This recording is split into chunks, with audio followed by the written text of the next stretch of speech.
غسید الملائکہ کا لفظ حضور نے ان کے لیے بھی کہا. پھر حضور نے فرمایا تھا یہ طائران محبت بن کے جنت کی وادیوں میں ٹہل رہے ہیں. ایک روایت حضور کی یہ بھی ہے کہ جنت میں شہدائے احد پرندوں کی صورت میں یہاں سے وہاں جا رہے ہیں. انہی میں سے میرے چچا امیر حمزہ گاؤ تکیہ لگا کر کے مسند پہ بیٹھے ہوئے ہیں. سبحان اللہ. پھر حضور نے کیا کہا صاحبو، کبھی کبھی اٹالین سامان لیٹرنگ میں واش روم میں ہم لگاتے ہیں، جرمنی کے ٹائٹل لگاتے ہیں، مکرانہ کے پتھر لگاتے ہیں، لیکن حضور کو دیکھنے کے لیے پیسے نہیں بچتے.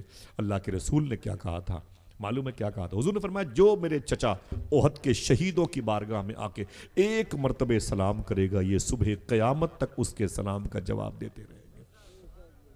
یہ زندہ ہیں، واقعی زندہ ہیں، واقعی خدا کی قسم یہ زندہ ہے. لیکن مرزا انجینئر کی سمجھ میں نہیں آئے گا، اس کے ماننے والوں کی سمجھ نہیں آئے گا. حضور نے اپنے چچا کی لاش کو آدھی جو پنڈی تھی پیر تھا اس میں کفن میں کی جگہ پر گھاس لگا کر کے آپ کو دفنایا تھا. معلوم ہے کیا ہوا؟ ابھی تقریباً مشکل سے 50 سال ہو رہے ہیں. 50 سال ہو رہے ہیں. قریب میں اگر آپ کھڑے ہو جائیں ایسے اور آپ کے سامنے احد شریف کا گراؤنڈ ہو، دائیں طرف جبل احد ہو اور قلب کی طرف، بائیں طرف بولنا مناسب نہیں ہے، دل کی طرف مدینہ ہو، تو 4 کلومیٹر پہ مدینے میں ڈیم ہے پانی کو جہاں سیف رکھا جاتا ہے. وہاں سے پانی کا ڈیم کھل گیا تھا 50 سال پہلے. وہ پانی کا جب بہاؤ آگے کی طرف آیا نا، معلوم ہے سارے شہیدان احد کی قبریں کھل گئیں. قبریں کھل گئیں. اب سنیں ایک جملہ، 1400 سال کے بعد جب وہ قبریں کھل گئیں تو لوگوں نے کیا دیکھا؟ وہ جو زخمیوں کے کفن تھے، وہ کفن کے ایک دھاگے تو سلامت تھے، وہ گھاس بھی ہری بھری تھی جو ان کے پیروں سے لگائی گئی. یار کبھی ان کی بارگاہ میں آتے ہو تو پھر ان سے وہ مانگو جو یہ دینا چاہتے ہیں. کیا؟ ان سے اللہ کا ڈر مانگو، ان سے اللہ کی خشیت خوف مانگو. ان بزرگوں کی بارگاہ میں آئیں تو ادب کے ساتھ آئیں، یہ نہیں کہ دندناتے ہوئے چلے جائیں. ادب پہلا قرینہ ہے محبت کے قرینوں میں. اگر میں ان درویشوں کی فقیروں کی بات کروں تو پھر کئی گھنٹے نکل جائیں گے. ادب کتنا انعام عطا کرتا ہے. بزرگوں نے کہا کہ بھائی بتائیں آپ میرے شہر کے لوگوں کو کہ حضور غوث پاک کے تذکرے سے دلوں کو روشنی کیسے ملا کر دی ہے. ایک بات سن لیں تو وعدہ کریں انشاءاللہ حضور کے اس دین کا احترام کریں گے. بولو بھائی کیسے کریں گے؟ کم سے کم اتنا تو کریں کہ ہم حلال کھانا شروع کر دیں. ہاں تو گڑا کے بولے انشاءاللہ اتنا تو کریں ہم سچ بولنا شروع کر دیں. ہم کہاں آپ سے کہہ رہے ہیں کہ آپ آکسفورڈ چلے جائیں، ہم کہاں آپ سے کہہ رہے ہیں کہ کیلیفورنیا یونیورسٹی میں آپ داخلہ لے لیں، ہم نے کہاں آپ سے کہا کہ آپ چلے جائیں جامعۃ الازہر شریف، ہم نے کہاں آپ سے کہا کہ آپ اٹھے اور سیدھے جامعہ اشرفیہ، جامعہ علیمیہ اور جامعہ غوثیہ اور جامعۃ الرضا اور جامعہ غریب نواز چلے جائیں. کہاں آپ بس 2 کام کریں، سچ بولیں اور حلال کھائیں، نسلیں انشاءاللہ پاکیزہ رہیں گی. ان بزرگوں کی بارگاہ کے مؤدب رہیں گے. اگر بات حضور غوث پاک کی تو میں کر دیتا ہوں انشاءاللہ، لیکن آپ میری باتوں پر عمل کریں اور دعا کرو میں بھی عمل کروں انشاءاللہ. کچھ نہیں کرنا، اسلام لوڈ نہیں ہے. اگر ادب کریں گے ان بزرگوں کی بارگاہ میں تو کب؟ جب ہمارے دسترخوان پاک ہوں گے، ہمارا دسترخوان فریش ہوگا تو پھر ہماری نسلیں بڑی اچھی ہوں گی. بڑا اچھا چینل اور بڑے اچھے گروپ کے لوگ جڑے ہوئے ہیں پوری دنیا میں اس وقت، میں ان سے بھی مخاطب ہوں. دیکھیں آپ اس ملک میں ہیں جہاں دہشت گردی کی بنیاد پر اسلام نہیں پھیلا، طاقت و قوت کی بنیاد پر، تلوار اور نیزے کی نوک کی بنیاد پر اسلام نہیں پھیلا.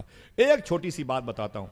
ایک صاحب سے پوچھا گیا، بھائی وہ گورنمنٹ سروس میں تھے، اس علاقے کی کیا؟ بولے یار آپ بہت بات کرتے ہو مسلمانوں کے، اس علاقے کی جو منڈی ہے اس پر مسلمان پرسنٹیج میں زیادہ ہیں. اور پھر کیا ہوا سر؟ تو بولے کہ لیکن حرام بہت کھاتے ہیں. گجرات میں گیا تھا علاقے میں، تو بولے کہ گورنمنٹ کے لوگ کہہ رہے تھے کہ مسلمانوں کو بزنس میں شامل مت کرو. بولے کیوں؟ بولے یہ پیسوں کا غبن بہت کرتے ہیں، یہ پیسے لے کے دیتے نہیں. بہت تکلیف ہوئی.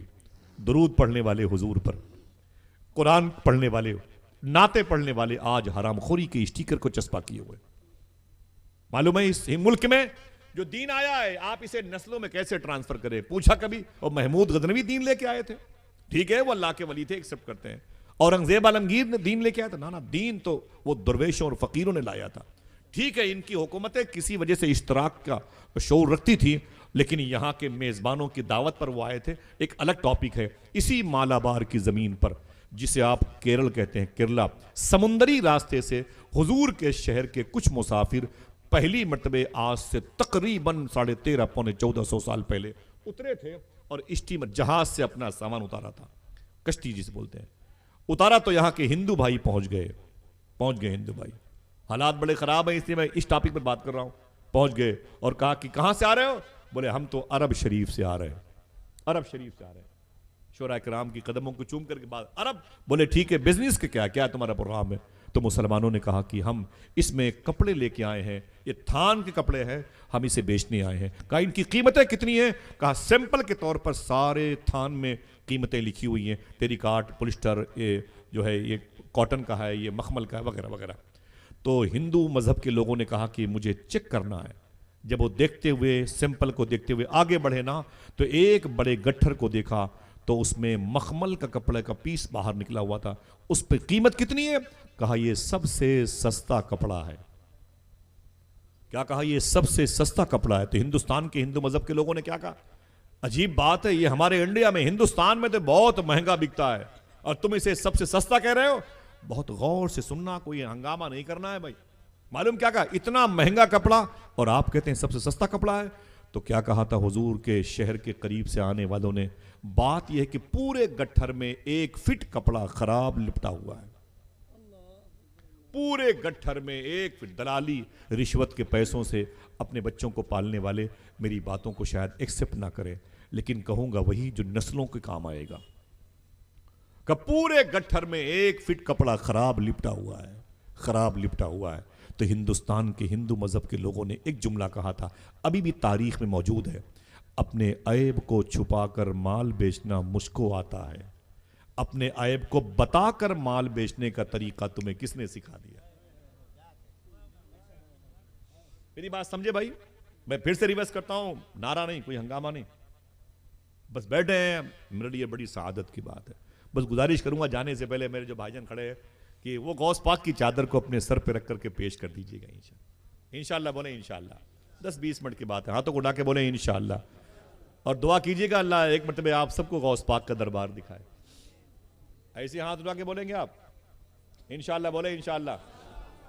جو چلنے والے لوگ ہیں ذرا زور سے بولیں لبیک یا غوث اعظم. ابھی اس وقت حضور غوث پاک کے شہزادے سید شبات میاں صاحب قبلہ بھائی محمد علی فیضی، احمد الفتح اور غلام نور مجسم بھائی، یہ سارے لوگ نجف اشرف میں مولا علی کے شہر میں، اور پھر کل یہ جائیں گے انشاءاللہ کربلا شریف، اور پھر وہاں سے اس کے بعد یہ سب بغداد شریف کا سفر کریں گے، اور انشاءاللہ ان کی واپسی ہوگی تو دعا کریں کہ پھر میرا سفر ہوگا. چلیں گے بھی انشاءاللہ آپ لوگ دل سے دل. کاش بغداد میں گھر اپنا بناتے جاتے، دیکھتے آپ کے دربار کو آتے جاتے. انشاءاللہ بولے چلیں گے نا. ایک جملہ سن لیں، بغداد کی تھوڑی سی بات کروں گا لیکن بتاؤں گا کہ آپ کے یہاں آنے کا مقصد کیا ہے، آپ یہاں پر کیوں آئے ہیں، 10-20 کلومیٹر کا سفر کر کے کیوں آئے ہوئے ہیں. معلوم ہے بولے کہ اس میں کپڑا یہ سستا کیوں بتا رہے ہیں، مہنگا ہونا چاہیے. تو مسلمانوں نے کیا کہا؟ بات یہ ہے کہ اس میں کپڑا خراب ہے 1 فٹ. تو کیا کہا ہندو مذہب کے لوگوں نے؟ عجیب بات ہے، اپنے عیب کو چھپا کر مال بیچنا مجھ کو آتا ہے، اپنے عیب کو بتا کر مال بیچنے کا طریقہ تمہیں کس نے سکھا دیا؟ دل کہے تو سبحان اللہ کہنا. عرب سے آنے والے بزنس مین نے کہا یہ بات مجھے مدینے والے آقا نے بتائی. پھر سے بولے، کس نے بتائی؟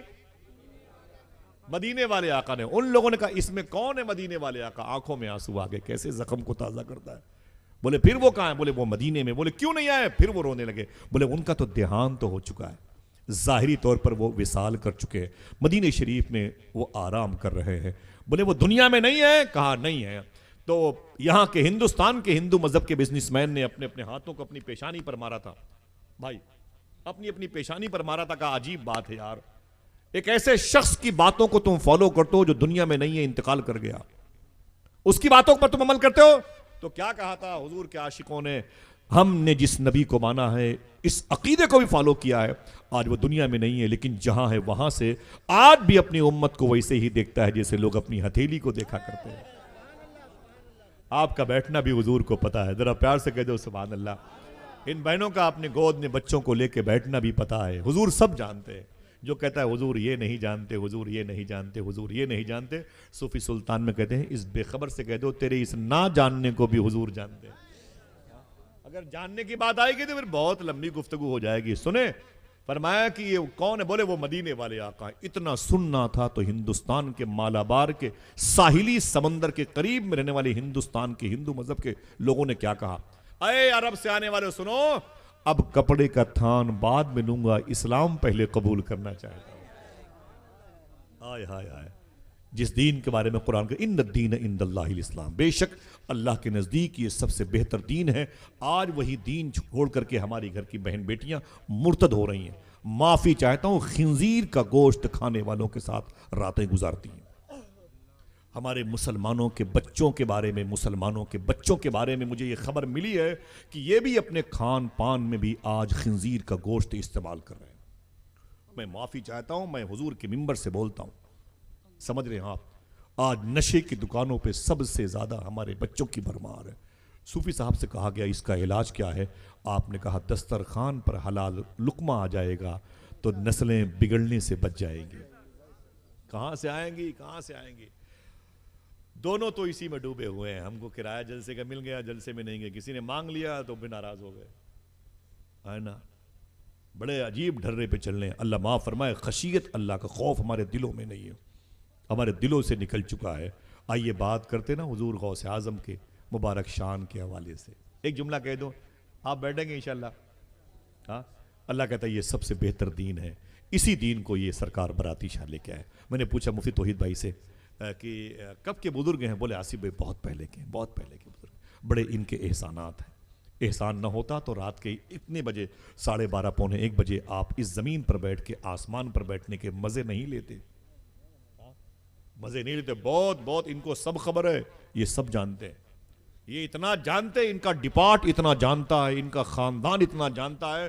میں گیا تھا ایک جلسے میں ادھر گجرات، راجکوٹ کے قریب میں گونڈل ہے، گونڈل کے قریب میں ایک قصبہ ہے، میں وہاں پر گیا تھا تو سید عثمان باپو ہیں، حدود تاج الشریعہ سرکار کے بڑے خاص ہیں توحید بھائی، تو میں ان کے یہاں گیا تھا تو جلسے میں، تو اس کے بعد میں نے کہا کوئی آستانہ ہے؟ میں ایک درگاہی مزاج کا آدمی ہوں، ہاں میں مطلب ڈھونڈتا رہتا ہوں، تو مجھ سے بولے کہ ایک آستانہ ہے، میں چلو لے کے چلتا ہوں، تو مجھے دوست سے لے کے چلے گئے، تو میں نے کہا کیا نام ہے؟